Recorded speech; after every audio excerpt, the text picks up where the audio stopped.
This isn't the same Birmingham Hall Green that was fought at the last election. Like a lot of places, it's had some big changes to its boundaries. 2/3 of the old constituency have gone and new bits have been added. Here, it's proper inner city. Down there, it's leafy suburbia.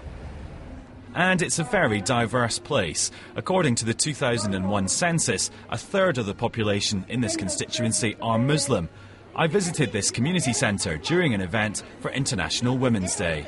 Although there's a lot of community feeling, certain communities tend to kind of separate themselves out and they'll kind of do things that are only for their community. I think there's a lot of issues. A lot of people that live here feel disenfranchised. You know, they don't necessarily feel that there are services for them that can meet their needs.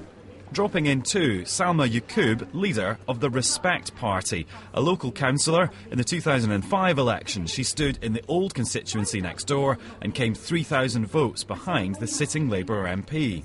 Well, I helped to form Respect because I didn't like the politics that I was seeing around me, and I thought the politicians were complacent and there's such little to distinguish between the Lib Dems, Labour and Conservatives that the alternative progressive voice that I thought was being squeezed out, and that's why I helped to form Respect.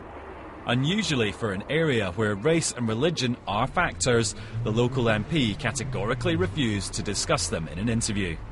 The really important issues for the new Hall Green constituency are the same issues that apply to the previous Small Heath and Sparkbrook constituency, particularly the issue of unemployment, youth unemployment, which is a very big problem, issues such as drugs. The Conservative and Lib Dem candidates don't mind talking about Respect because they don't think the party can win here.